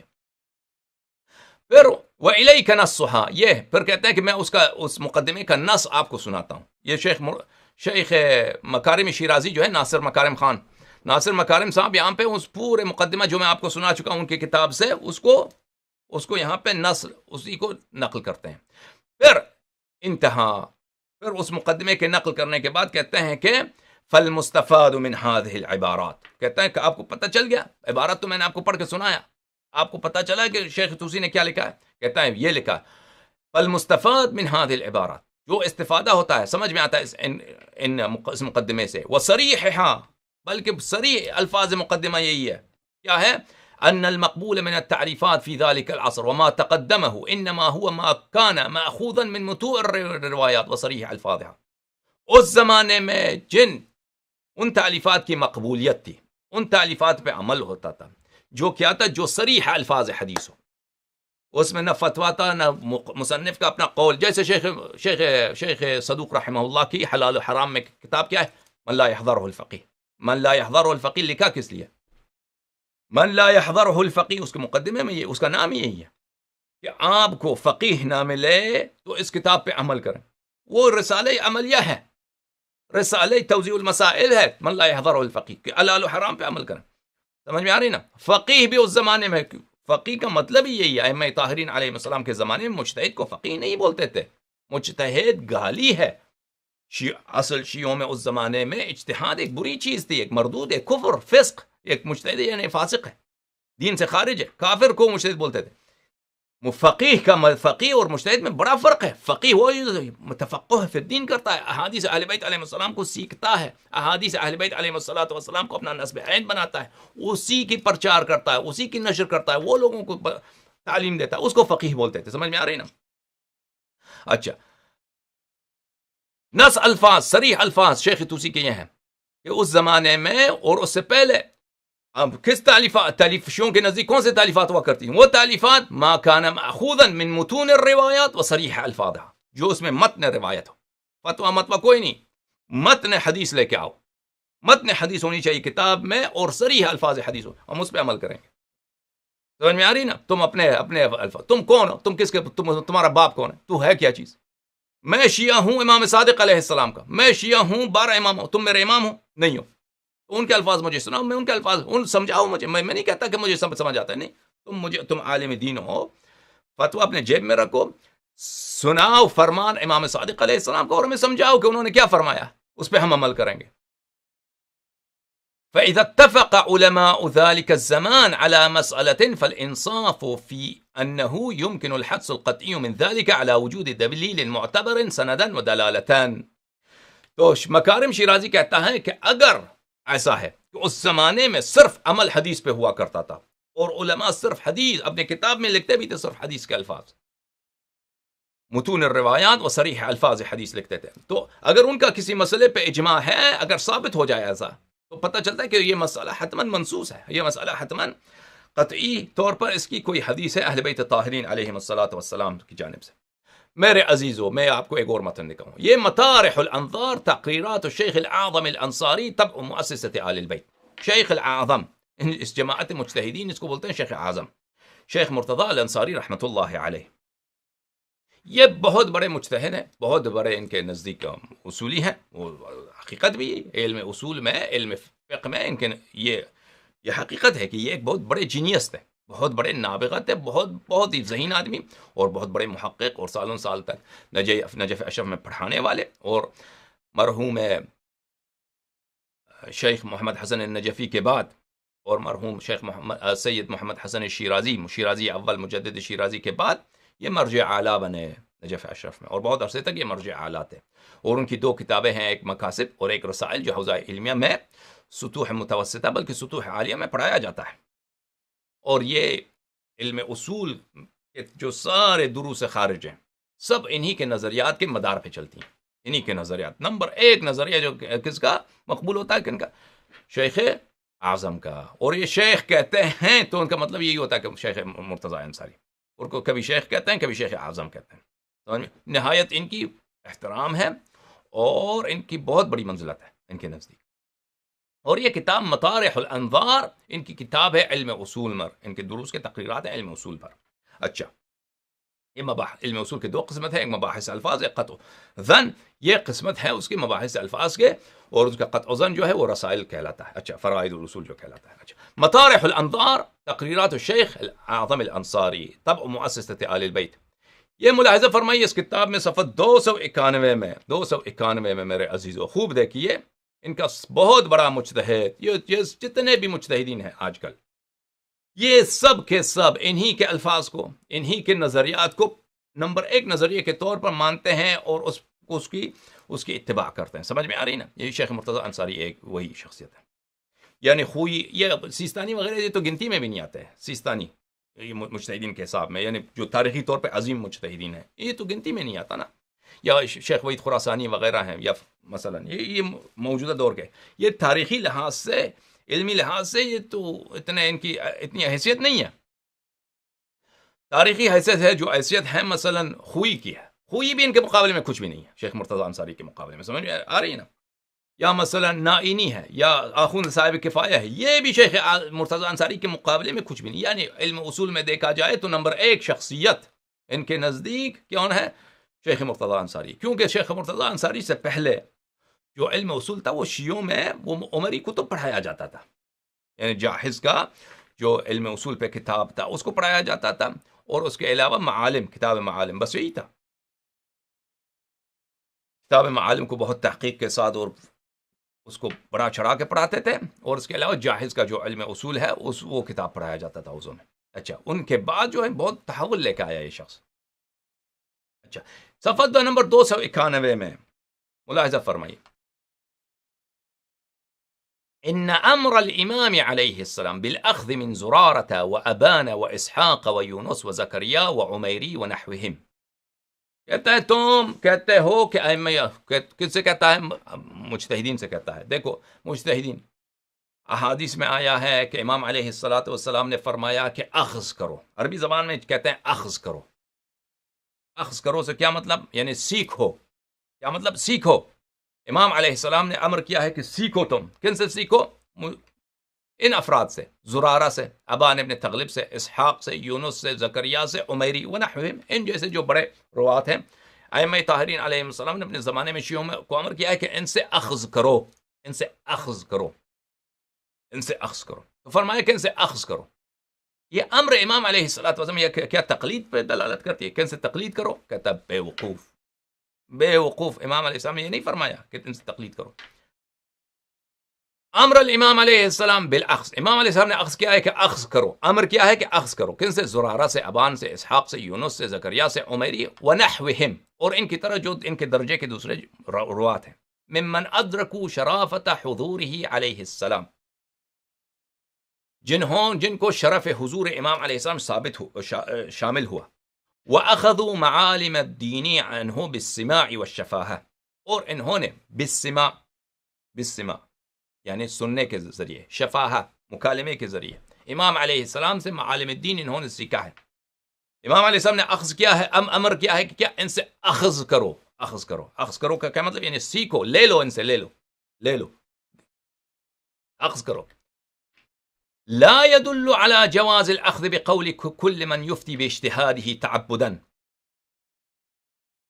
یہ امر بالاخذ، الامر بالاخذ، حکم دینا کہ ان سے اخذ کرو، حکم دینا کہ ان سے لے لو، حکم کرنا کہ ان سے سیکھو حلال و حرام، یہ اس پر دلالت نہیں کرتا کہ ان سے اخذ کرو بقول کل من یفتی باجتہادہ تعبدا، کہ وہ جو بھی اپنے فتوے سے، اپنے اجتہاد سے فتوا دے دیں. آپ تعبدن یعنی کیا مطلب؟ کہ ان کی تقلید کرو. دلالت، تقلید پہ کوئی دلالت نہیں کرتی. اس بات کا مطلب کہ امام علیہ السلام نے فرمایا کہ ابان سے لے لو یا مثلا زرارہ سے اخذ کرو، اس کا مطلب یہ نہیں کہ ان کی تقلید کرو، کہ وہ اپنی اجتہاد سے جو فتوے دے دے تعبداً ان سے قبول کرو. کیوں ایسا؟ اس کا مطلب یہ نہیں ہے. ہاں فرماتا ہے، سن لو، لأنهم كانوا وسائط بين الإمام وبين سائر الخلق مثل وسائط عصرنا بين المجتهدين والمقلدين. فرماتے ہیں کہ دیکھو ابان کا یا زرارہ کا وہی رتبہ ہے کہ جو آج کل ہمارے زمانے میں مجتہدین کے وکلا کا ہے. مجتہدین کے جو وسائط ہیں، واسطہ، مجتہد اور مقلد کے درمیان جو واسطہ ہے ہمارے آج کل کے زمانے میں، وہ مثلا ایک مولوی ہے فرض کریں لاہور میں، کہیں گے کہ یہ وکیل ہے فلاں آیت اللہ کا، مجتہد ہے. کوئی مولوی ہے مثلا کراچی میں، وہ کہیں گے کہ یہ وکیل ہے فلاں مجھ، وہ ان کے وکلا کی بڑی بادشاہی ہوتی ہے. اچھا، یہ وکیل ہے فلاں مجتہد کا. تو جب لوگ اس کے پاس جاتے ہیں، وکیل کے پاس، یعنی واسطہ ہے، ایک واسطہ ہے مجتہد اور مقلد کے درمیان، ان سے پوچھتے ہیں کہ ہم کیا کریں، تو وہ کیا اپنا فتویٰ دیتا ہے. وہ جو لاہور میں وکیل ہے مجتہد کا، نہیں، وہ اپنا فتویٰ نہیں دیتا. یا لاہور میں جو مولوی ہے وکیل ہے فلاں مرجے کا، اس کے پاس جائیں گے، کہیں گے کہ بھائی مقلد ہوں میں آیت اللہ فلانی کا، میں کیا کروں، تو وہ اپنا نظریہ نہیں دیتا، وہ آپ کو فتویٰ نقل کرے گا مرجے کا. یعنی واسطہ ہے مقلد اور مجتہد کے درمیان، وہ صرف مجتہد سے حکم لیتا ہے، مقلد کو سکھاتا ہے. اپنا کوئی رائے ہو بھی، اغلب تو مجتہد خود نہیں ہوتے، وکلا خود مجتہد نہیں ہوتا، خود وکیل بھی ہونا، خود وکیل مجتہد بھی ہونا، تو اپنا وہ فتویٰ نہیں دے گا. کہتا ہے آپ مقلد ہیں اس آیت اللہ کے، میرے کے تو نہیں ہیں، چل آیت اللہ کے فرمان یہ ہے کہ یہ کرو، یہ کرو، یہ کرو، یہ کرو، یہ کرو. سمجھ میں آ رہی نا؟ تو اسی طرح ائمہ طاہرین علیہم الصلوۃ والسلام کے زمانے میں زرارہ کون تھا، ابان کون تھا، عمیری کون تھا، فلاں کون تھا، یہ سب واسطے تھے امام معصوم علیہ السلام کے اور عوام کے درمیان. یہ امام معصوم جیسے آج کل وسائط ہیں، جو آج کل واسطے ہیں وہ کلا ہیں مراجع کے، یہ صرف واسطے تھے، یہ اپنی نظریہ لوگوں کو نہیں سناتے تھے. یہ امام معصوم علیہ الصلوۃ والسلام سے جو حکم ملتا تھا حدیث کے طور پہ ان کو سنتے تھے، سیکھتے تھے کہ امام علیہ السلام نے فرمایا کہ زکوٰۃ کا یہ حکم یہ ہے، خمس کا حکم یہ ہے، طلاق نکاح کا حکم یہ ہے، اسی کو لوگوں کو بتاتے تھے.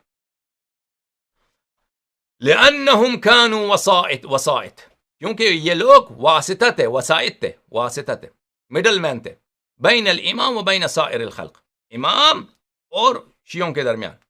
مثل اس طرح ان کی مثال یہ ہے وسائط عصرنا بین المجتہدین والمقلدین، جو ہمارے زمانے میں مجتہد اور مقلد کے درمیان جو واسطے ہوتے ہیں، وہ کلا ہوتے ہیں ان کی طرح. من العدول والموثقین، جو عدول ہیں، موثق لوگ ہیں، مجتہد ان کو کیا بناتے ہیں، ان کو اپنا وکیل، لیکن ان سے سب سے زیادہ فراڈی نہیں ہوتا. یعنی فراڈ میں جو سب سے بڑا ہوتا ہے وہ وہی وکیل بنتا ہے، یہ یاد رکھیے. جو وہ چوری کرنے میں اب گناہ ہو جائے گا، چھوڑی. یعنی بہت خمس میں اور مال امام علیہ السلام میں اتنی خیانت ہوتی ہے کہ کوئی حساب نہیں اس کی. والأخذ من الواسطة ليس من التقليد له في شيء، والأخذ من الواسطة ليس من التقليد له في شيء. آپ واسطہ سے لیتے ہیں، زرارہ کون ہے، ایک واسطہ ہے، وہ واسطہ سے لیتے ہیں کہ امام صادق علیہ السلام نے فرمایا کہ یہ کرو، یہ زرارہ کی تقلید نہیں ہے، یہ زرارہ کی تقلید نہیں ہے. یا ابان ابن تغلب نے کہتا ہے کہ امام صادق علیہ السلام، امام باقر علیہ السلام یا امام زین العابدین علیہ السلام نے یہ فرمایا کہ اس طرح کرو، تم وہی کرتے ہو، یہ اس کی تقلید نہیں ہے. بس یہ پتا چلا کہ یہ انہوں نے شیخ مرتضی انصاری نے کیا فرمایا، واضح صراحت کے ساتھ کہتا ہے کہ امام ائمہ طاہرین علیہ السلام کے زمانے میں جو صحابہ تھے، صحابہ امام علیہ السلام، جنہوں نے شرف حضور پایا ہے، اور جنہوں نے بالمشافہہ یعنی بالمکالمہ اور بالسماع یعنی سن کر امام علیہ السلام کے حضور میں احکام ان سے سیکھے ہیں. امام علیہ السلام نے شیعوں کو حکم دیا ہے کہ ان سے رجوع کرو، سمجھ میں آئی؟ اس کا مطلب یہ نہیں ہے کہ ان کی تقلید کرو، یہ تقلید نہیں ہے، کیونکہ یہ واسطے ہیں جس طرح ہمارے زمانے میں واسطے ہوا کرتے ہیں مجتہد اور مقلد کے درمیان. مجتہد اور مقلد کے درمیان واسطے کو کیا بولتے ہیں، ہم اس کو بولتے ہیں وکیل. آپ وکیل سے مسئلہ پوچھتے ہیں، وہ وکیل کے آپ تقلید کرتے ہیں، نہیں.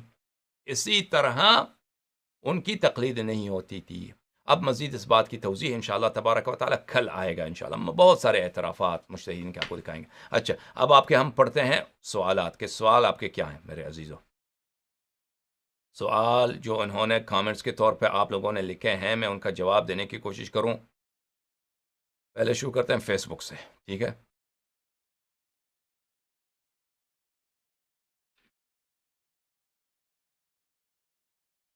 فیس بکس میں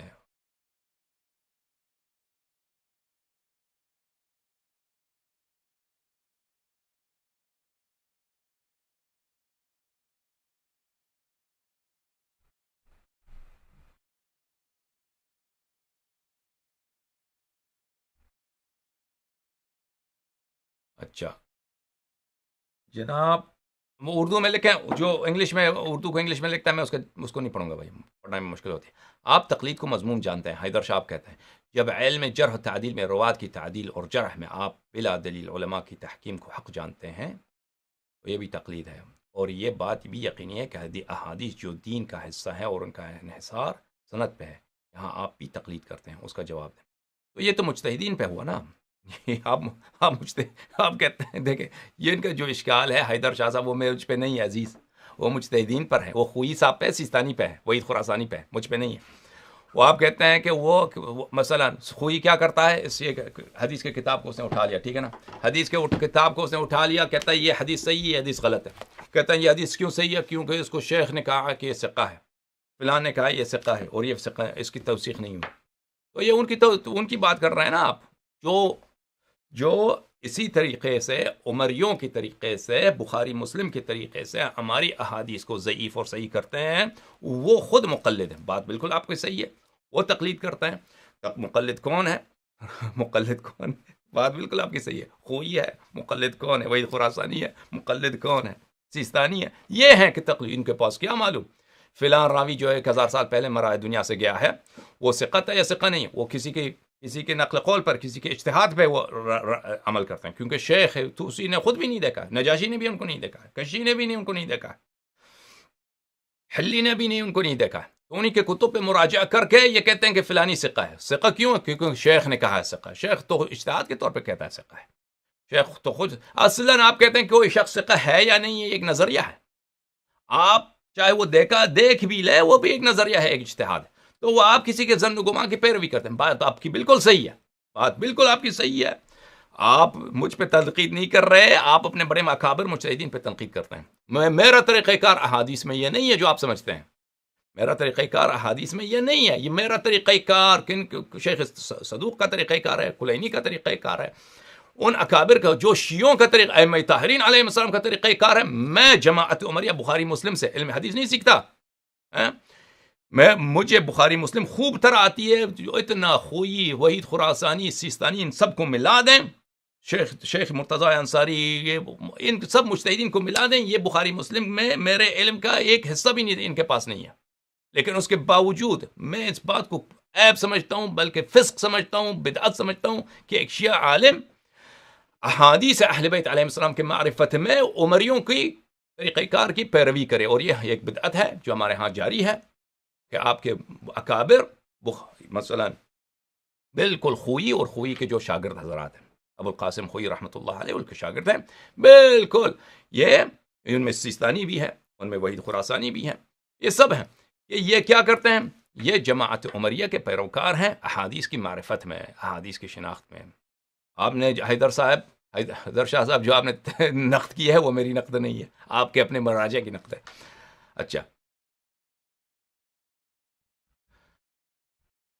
اچھا اکبر قریشی کہتا ہے آپ کے لیے مصلح عبادت پہ بیٹھ کر دعا کرتے ہیں. واللہ آپ کے لیے مصلح عبادت پہ بیٹھ کے دعا کرنا ہے اچھی بات ہے، تھینک یو. واللہ آپ صحیح معنی میں عقائد تشیع کی ترجمانی کر رہے ہیں. سر وہ فارسی میں کہتے ہیں. اچھا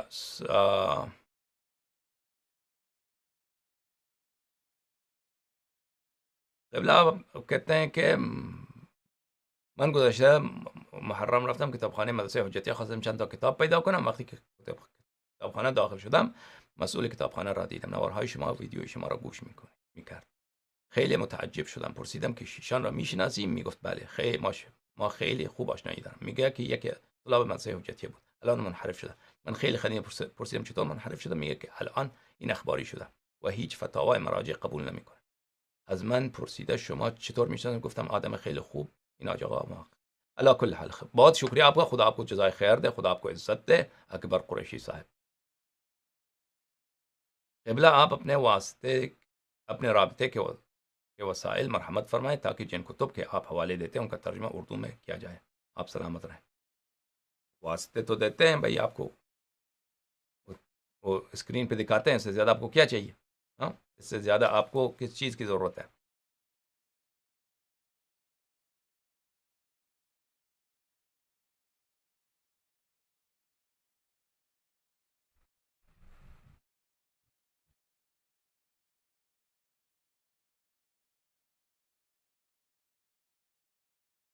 اچھا یوٹیوب میں دیکھیں، یوٹیوب میں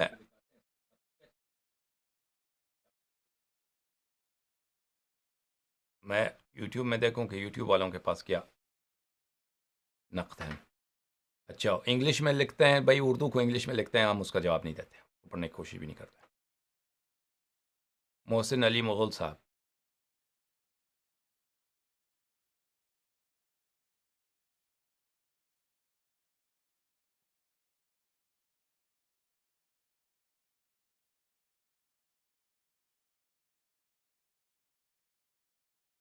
قبلہ کہا جاتا ہے کہ آج کا فقہا، آج کا مجتہدین ہی راوی ہے، وہ اپنی توضیح میں امام علیہ السلام کے الفاظ کو بیان نہیں کرتے. یہ ایک بہت بڑا جھوٹ، بہت بڑا فراڈ آپ شیعوں کے ساتھ کیا جا رہا ہے، جو کہتے ہیں کہ مجتہد حضرات راوی ہیں. سیستانی آپ نے آپ کے لیے کتنے روایت حدیث نقل کیا؟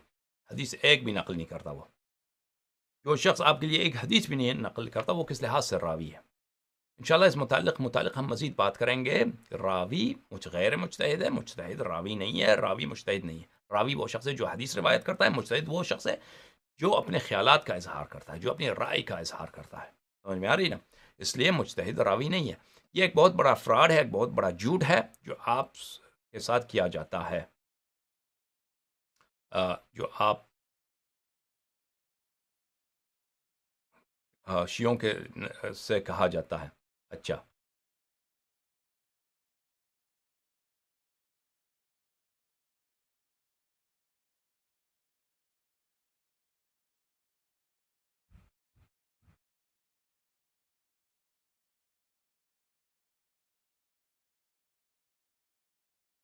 تو یہ سب جھوٹ ہے جو آپ سے کہا جاتا ہے کہ بھئی یہ راوی مجتہد راوی ہے. میں نے سب سوالوں کا جواب دیا ہے، اب اس میں مزید سوال نہیں ہے عزیزو. آپ حضرات جو ہماری باتوں پہ اگر کسی کو شک ہے تو اپنے علماء سے پوچھ لیں، یہاں پہ آ کے لکھ دیں، علماء سے ہماری وہ بات کرا دیں، ہم ان کو فون کریں گے اسی تقریر کے دوران، یا وہ خود مثلا ہم سے کہہ دیں، ہم ان کو راضی ہوں تو فون کریں گے، بلا رضا کے ان کو فون نہیں کریں گے، رضایت دیں تو ان کو فون کریں گے تاکہ وہ ہماری باتوں پر رد کریں. بہرحال میں آپ سب کا شکریہ ادا کرتا ہوں. اللہم صل علی محمد وآل محمد. اللہم کن لولیک الحجة ابن الحسن صلواتک علیہ وعلى آبائه في هذه الساعة وفي كل ساعة وليا وحافظا وقائدا وناصرا ودليلا وعينا حتى تسكنه أرضك طوعا وتمتعه فيها طويلا. اللهم صل على محمد وآل محمد. یا علی مدد. خدا آپ سب کو سلامت رکھے. اللہم صل